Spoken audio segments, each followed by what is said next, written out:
Hello, I'm Dr. John Cruz, and today I'm going to be talking about fidgeting for ADHD. Does it do any good? As usual, I'll start with the take-home message. I'll be talking probably 20-25 minutes, and I'll be open for question and answer at the end. They can be related to this topic or not. The finished video may be substantially longer if there's a long Q&A session.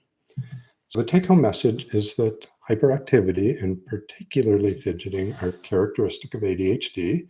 So we know that both children and adults with ADHD tend to fidget more than people without ADHD. And although originally this was thought to be a random event, that people just fidgeted, it was sort of noise in the system, it's pretty clear that there are two different situations where people with ADHD or not are prone to fidgeting. One is when there are boredom or nothing going on, and two is when there are cognitively demanding tasks. Clearly, fidgeting is engaged at that time. And that's given rise to a small number of studies in humans and rodents that, and I would say at this stage, it's a hypothesis. It's a plausible hypothesis, but many sources sort of copy it down and accept it. This is the standard gospel truth. But the hypothesis is that fidgeting boosts neural activity in the prefrontal cortex, maybe elsewhere, and that thereby doing it helps with sustained attention, concentration, and that animals, are humans included, humans with ADHD particularly, are using fidgeting to engage attentional and other precortical executive functions circuitry when they need to engage it. I'll talk a little bit about fidget spinners, and there's very little data. There's one or two studies supporting their benefit, and there's one or two studies claiming they are harmful or distracting or useless. We'll get into that. But there isn't a firm conclusion based on the data from that. So jumping into the talk itself. So what is fidgeting? Part of the problem with research in this field is it's remained poorly defined. So one definition is fidgeting is non-goal directed rhythmic movements, particularly those in the 1 to 20 hertz range, and 1 to 20 hertz is how many cycles per second. So if I'm tapping about 1 per second, that's clearly slower than fidgeting, but fidgeting isn't buzzing like a motor range of frequencies. It's a little quicker than that tapping that I was just doing. And some people in the field have broken fidgeting into intrinsic versus extrinsic. And intrinsic fidgeting is that you're just using a body part. You're using fingers, you're using your arms, you're tapping your leg. Whereas extrinsic fidgeting is when you're using a pencil for tapping, or a fidget spinner, or a ball, or something like that. Whether that's a meaningful distinction or useful, I haven't seen any research suggesting that they're basically performing different acts or achieving different things. There may be different ways, ease in studying those two methods. And it should be clear that although that's the definition of fidgeting, that's, again, many people haven't defined fidgeting even when they're studying it. There's some movement to do it. But there's another area where fidgeting has been looked at, and that's in terms of fitness and caloric burning and energy consumption. And when they use fidgeting in that context, it actually implies a broader range of movement. It includes fidgety movements, but many people in that context actually include pacing and even going out for a stroll. So most of the experiments that are done using fidgeting to measure fidgeting use watches, like a smartwatch, like an Apple Watch or a Fitbit, whatever brands are out there. One difficulty is this, is that when they're different devices made by different manufacturers, when they're different actigraph measurers, which are accelerometers, are calibrated slightly differently. They may be picking up more movement in a certain frequency range or certain dimension, up, down, and out. So comparing results from one study to another can be difficult unless there's some standardization. I'll get to that in a little bit.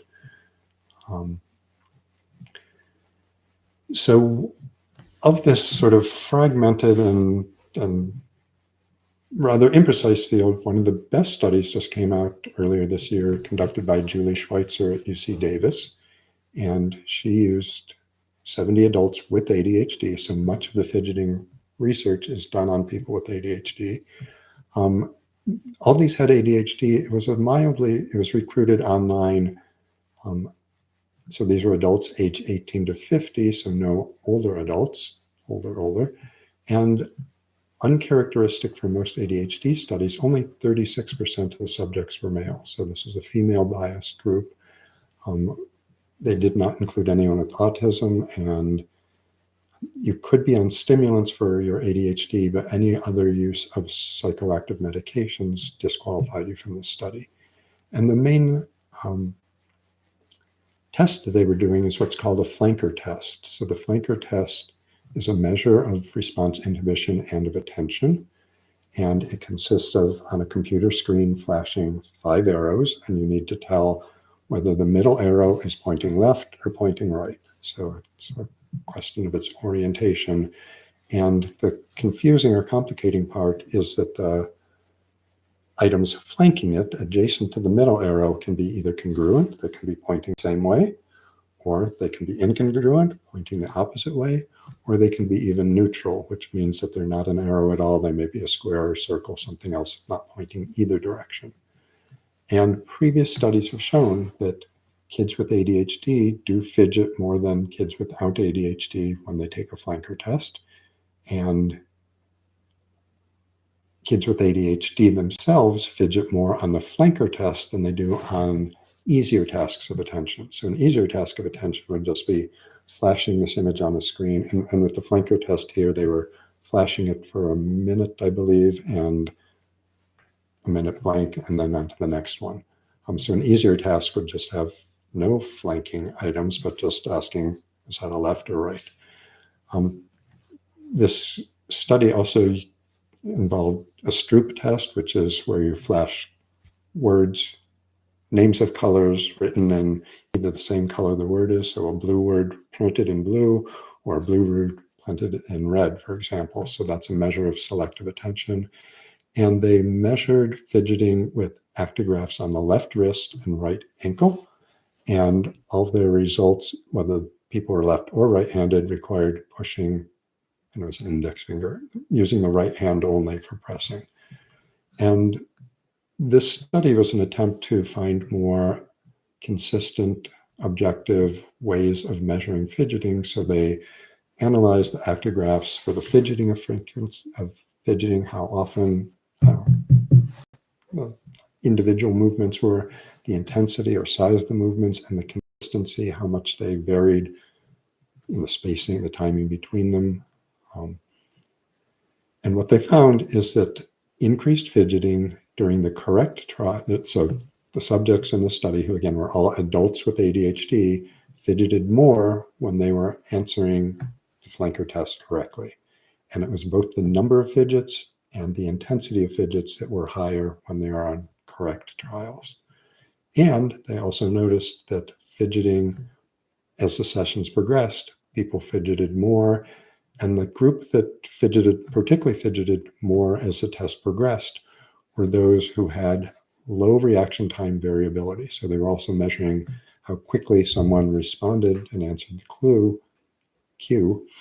And low reaction time variability means that that subject was very consistent, or presumably very attentive. It wasn't sometime they were daydreaming, sometime they were rapidly focused. If there's less variability, they are being consistent in how they're paying attention throughout the task. And it was those people who showed the increase in fidgeting as the sessions progressed. So their claim from these studies was that fidgeting aids arousal, it improves sustained attention, and it serves as Fidgeting clearly varies under different conditions they're testing, and it serves as a self-regulating mechanism for attention and alertness during a cognitively demanding task. Blowing off steam, and they cited that that's not a very credible explanation given how much evidence we have in a variety of contexts about how movement helps cognition. So again, this is one of the most substantial and rigorously conducted studies supporting a positive role for fidgeting in helping with attention among people with ADHD. Now, a few years back, there was a study in mice by Anne Churchland. She was a neurobiologist at Cold Springs Harbor. She's now at UCLA. If her last name is familiar, her mother, Patricia Churchland, is a MacArthur Genius winner and one of the world leading authorities on the intersection between philosophy and neuroscience. So she writes a fair amount in the neuroscience field. So this was her daughter who did a study that got a lot of attention at the time and ongoing attention, where she had mice that were trained to make specific movements and make certain decisions in the testing paradigm. And her sort of off-track observation when she was conducting the studies was that in addition to getting the mice to lick to either the left or the right or a tube, or use their paws in a certain way to indicate they're making a decision, that the mice were engaging in lots of unstructured, unplanned, not required for the test movement. And when they analyzed it, this movement wasn't just random, it was happening at certain times. And particularly important for this is that her comment was that the animals execute expert decisions while performing richly varied, uninstructed movements that profoundly shape neural activity. So this wasn't, again, just random noise. It seemed to have a direct impact on brain activity in cortical or frontal cortical regions. And she proposed, and she labeled it a hypothesis, that it suggests that movements are a part of the process of thinking and deciding. So lots of people, again, have run with this and claim it's verified fact, but we need a lot more research. I mean, there's growing amounts of research that are consistent with this, but it's not a done deal, I would argue. So we do have a little bit of brain imaging studies on people who are fidgeting. There's one recent functional MRI study that showed activation of pre- and post-central gyrus, middle temporal gyrus, supplementary motor area, cerebellum, and the striatum all are activated when rotating fidget spinners in an F, and they had to construct them specifically so they couldn't have any metal parts when they were doing their fMRI study. There's also a study using near-infrared spectroscopy to look at the prefrontal cortex, and they compared 4 subjects with ADHD and 4 without ADHD. These were all adults. And the fidget spinner improved both task performance and increased what they call the measure of neural efficiency in the ADHD group, but not in the non-ADHD group. So again, and this was particularly on the less cognitively demanding tasks that they had. So this showed that in some situations, a fidget spinner may improve neural activity and performance and improve fine motor performance, so the skills. And is supportive of previous studies. There's a study from New Zealand that also claims, well, I say claims, that fidget spinners increase blood flow to the prefrontal cortex. They actually have not published formally the results. They were sort of leaked in a press conference in 2021 and not published since then. There's some evidence, primarily in rodents, suggesting that oxytocin release is implicated in the generation of fidgeting itself, but not a whole lot of rigorous research so far. Again, so jumping over to fidget spinners themselves, which burst on the scene in 2017. At one point, they were far and away the biggest single share of the whole toy market for part of 2017. Although sales haven't been growing at that rate, they actually are continuing to grow worldwide. In 2019, this was a $750 million worldwide business. And the projections are that by 2027, so in 3 more years, this may be an $8 billion a year business. And the other interesting fun fact about fidget spinners is they are one of the first cases where artificial intelligence was able to predict a fad by using software that was looking at how many people were watching and how attentively they were watching videos of fidget spinning. And that allowed manufacturers to gear up and prepare for the huge surge in sales, which they then did see. So part of why the surge was so big is that the manufacturers actually predicted it based on AI and were able to make enough spinners to be available to meet the demand initially. So fidget spinners have been controversial. They've been hyped excessively by the manufacturers as clearly promoting attention and cognitive processing, again, on very, very sparse data. Again, it's plausible that they do, and yet in a number of school systems, they have been banned as being too distracting, either for the student using them, the people around them, or the teacher trying to teach. So there's much controversy around them and not a whole amount of data. One other downside that I came across while researching this is there have been at least 20 cases of individuals, mostly small kids, either swallowing the whole fidget spinner or swallowing pieces of it that have been broken off. I didn't find out about any fatalities, but many of these kids actually required surgery to extract the swallowed piece. So again, the study by at UC Davis that I mentioned that was trying to standardize measures of fidgeting, that's a clear demonstration that fidgeting helps. In that study, they were actually using intrinsic fidgeting, and they also had a separate ball squeezing, so they weren't looking at fidget spinners. So the fidget spinner success research field that I can find, or that's widely cited, is one study looking at 3 kids with ADHD, 3 second graders, and they had a measure of on-task performance, whether the kids were doing what they were supposed to do. And all 3 kids markedly improved on task performance when using the fidget spinner. Now, in contrast to that, 2 different studies get trotted out that are cited as failures of show that fidget spinners are detrimental, and both of those studies have problems with them. So one was a study done in Florida. They looked at 60 kids in a classroom setting. All these kids had ADHD. There was some indication that overall activity decreased initially in the kids who had the fidget spinners. This was not sustained, though, so there was no improvement in overall hyperactivity. And when they measured attention, it was poorer both initially and at the end of the study. So their conclusion was fidget spinners negatively influenced young children with ADHD attentional functioning, even in the context of an evidence-based classroom intervention. So even though this was planned and organized. Now, one of the problems with this study, in my eyes, is that what they actually did was give 4 kids in each classroom fidget spinners and studied those kids, how they performed or behaved. And right away, that's singling out those kids for attention. Those kids, this was also conducted at the early stages of fidget spinner craze.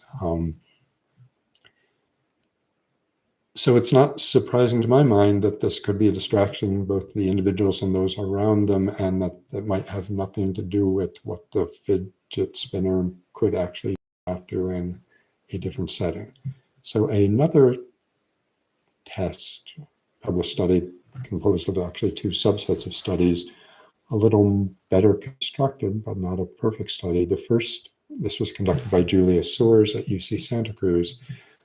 In their first project, they looked at students, 98 undergrads, broke them up into groups of 6 people each to watch an educational movie, and you were either in a group with nobody in the group had a spinner, or you were in a group where half the people had a spinner, half the people were subjected to other people having the spinner but didn't have the spinner themselves. And what they recorded is that there was worse memory and recall among the groups with spinners and more lapses of attention with the spinning group. Again, to me, it's not surprising, particularly if you, again, they randomly assorted who had the spinner or not. And that itself, I think, could be plausibly a distraction or confusion. Why is that?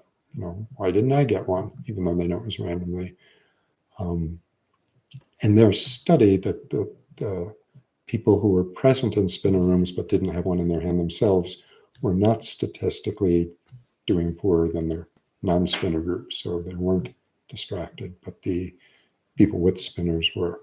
So then they went to a second study, and in this one, they selected out included people only who believed that this fidget spinner might actually help their attention. Here they were watching a movie individually, and they either had a spinner or they didn't have a spinner. And in their study, those who had the fidget spinner, they were self-reported that they had more lapses of inattention.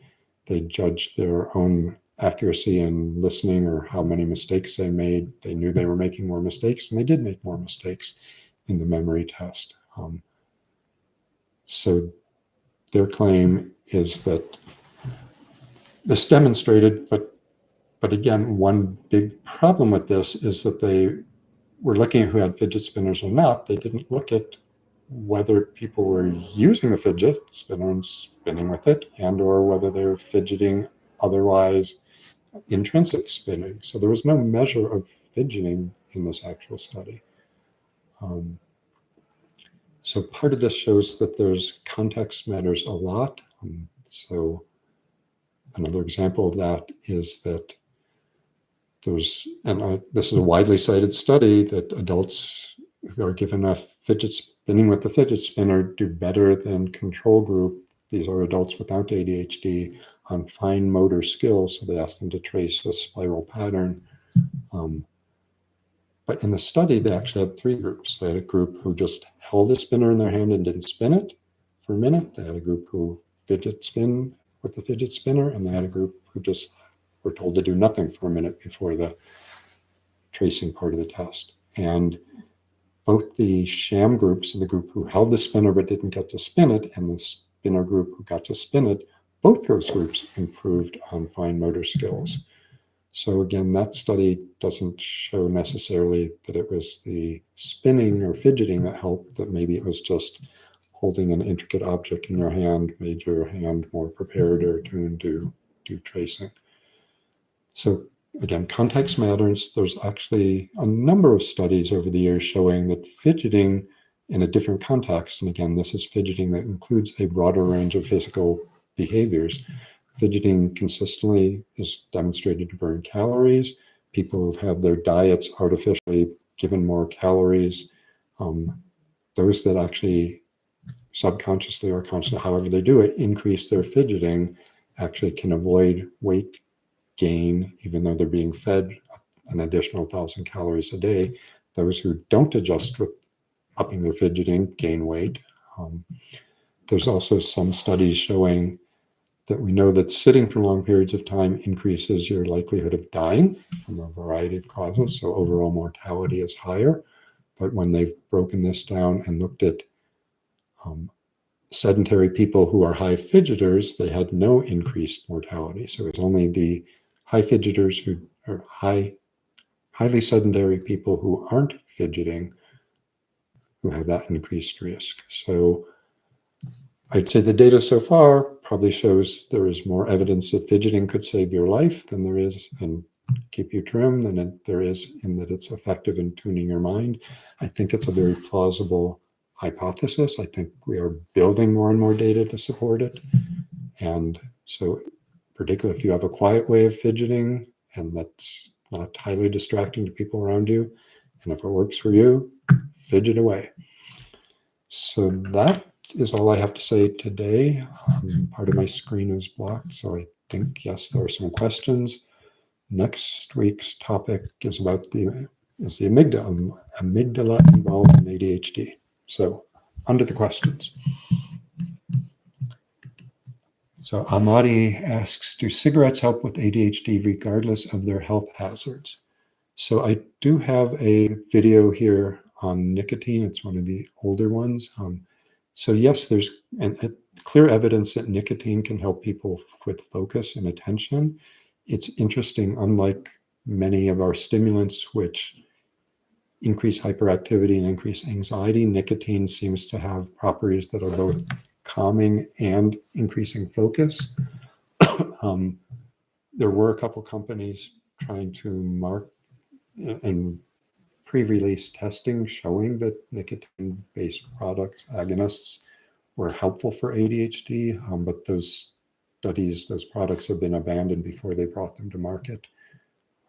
But yes, clearly, even smoking a few cigarettes a day is a health hazard. So I don't recommend that. So I recommend nicotine products if you want to go that route. Vaping itself, clearly there are potentially toxic substances in vaping fumes. I would say the data is not overwhelming as to how big a health risk this is for the typical vapor, but it's certainly cause for concern and why I would favor either gum or lozenges for your nicotine fix. Borislav says, hello.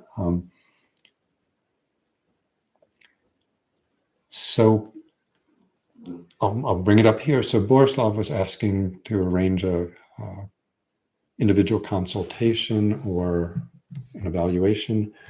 So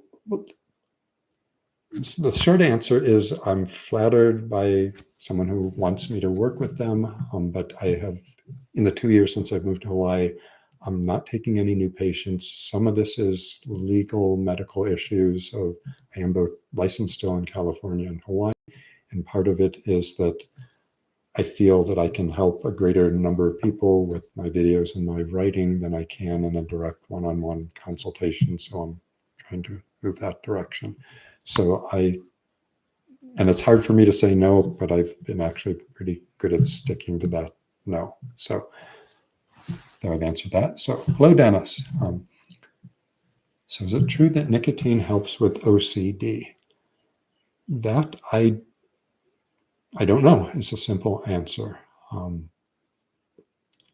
an interesting question along the lines of what we're talking or tie-in today is whether it's chewing gum, because part of the chewing gum when you're using nicotine for smoking cessation is you're not chewing it like most people chewing gum sort of non-consciously, non-aggressively. With nicotine, you're supposed to do fairly rhythmic, aggressive chewing bouts of it. So taking nicotine in that form actually could be a form of fidgeting. So whether fidgeting itself or other motoric actions help with OCD, I just don't know the researcher, and I don't know if it's been rigorously looked at. So Amadi returns to the nicotine topic and mentions that cigarettes he used to help relax himself before he, and that he does have ADHD, and before he took medication, cigarettes were a way to relax. So hello again, Mr. AKA 1996.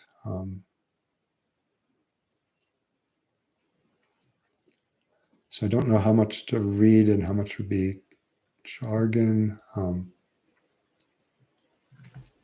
he's talking about genes for ApoE4, which is strongly implicated in the likelihood of developing Alzheimer's disease, is where it's most known. So it's a lipoprotein cholesterol regulating molecule. I'll just leave it at that. So he's asking whether I think there will be drugs that are developed that help regulate ApoE4 levels, and since ApoE4 increases ApoA1, I would be very surprised if there weren't already many drug companies investigating that route. I don't have any concrete knowledge of that.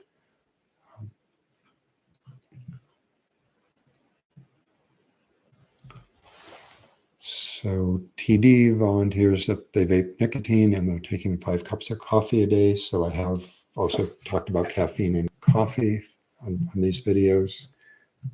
There is clearly some benefit for some people with ADHD from those. And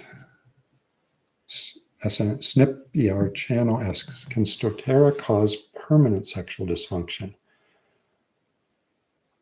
What I would answer is sort of my non-disclaimer answer, is that any medication can cause almost anything in anybody. It's not a common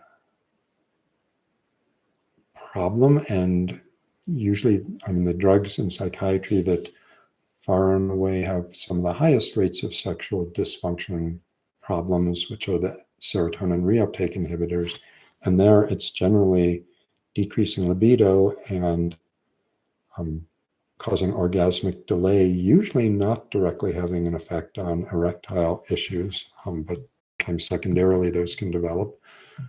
Usually they are quickly reversible when the drug drops out of someone's system, so they tend to be directly related to active serotonergic.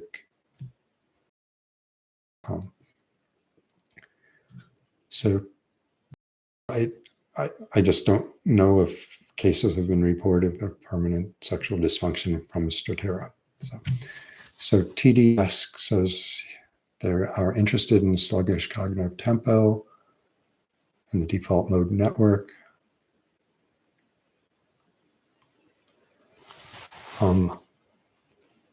So Russell Barkley is one of the primary psychologists, one of the most prominent figures in the ADHD field, who thinks we should be identifying as separate from ADHD something called sluggish cognitive tempo. There's some considerable overlap with people who are already identified as inattentive ADHD, but specifically have slower cognitive processing.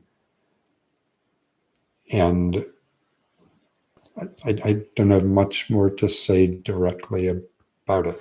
So I don't know if there's a specific question in that. I guess one of the questions is, should I do a video on sluggish cognitive functioning or tempo functioning? That'll probably be a good topic. I have not done that yet.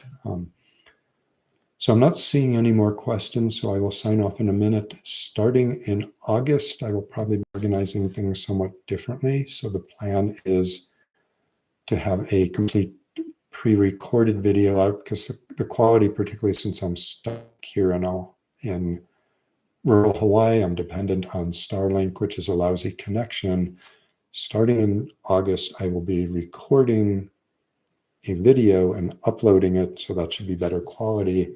I will be trying to do that by Saturday morning so you can view it ahead, and then Tuesday at this time, I'll stick with the same time. I will be starting with just a 5 minutes, or maybe slightly longer than the take-home message recap, and then primarily it will be a question and answer session live on Tuesday still. But to get the more in-depth exploration, you'll need to watch the videos, which will all remain free. So I see some more questions. So good question from, maybe it's Sniper Channel, with the exclamation point instead of the I.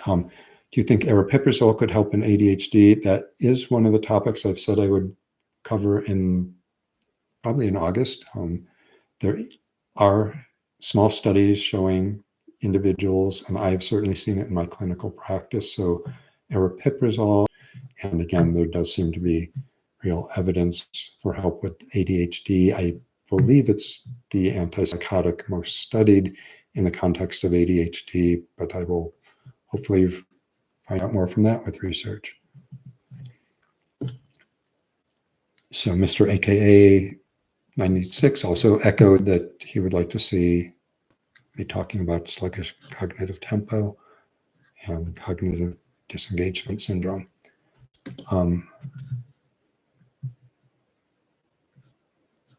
Okay, so I think that's it for today. So stay healthy, stay happy, and register to vote.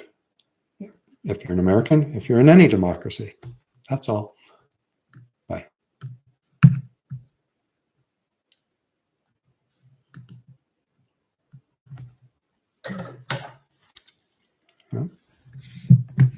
Not sure.